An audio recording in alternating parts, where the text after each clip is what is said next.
উফ ৰাম গৰম গৰম গৰম চাৰিওফালে গৰম। আপোনালোকৰ পিনে গৰম কেনেকুৱা হে? আমাৰ পিনে কিন্তু বহুত গৰম পৰিছে দেই। না বাহিৰত ওলাব পাৰো না ঘৰৰ ভিতৰত থাকিব পাৰো। আমনি লাগিছে আৰু গৰমৰ কাৰণে।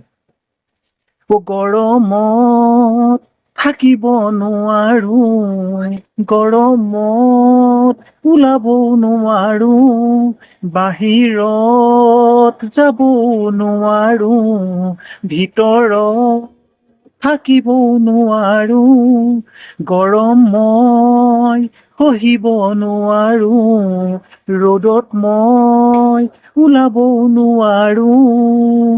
টিকা ফটা ৰ'দে মোক দহিছে, বটলে বটলে পানী মোক খুৱাইছে।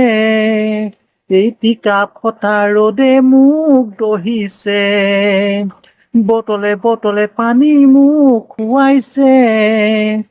নৰ্মেল নহয়, কল্ড ড্ৰিংকচ নহয়, আইচক্ৰীম খাইও যে থাকিব নোৱাৰো, ভিতৰত থাকিব নোৱাৰো, বাহিৰত যাব নোৱাৰো, ৰ'দত মই ওলাব নোৱাৰো, গৰম মই সহিব নোৱাৰো।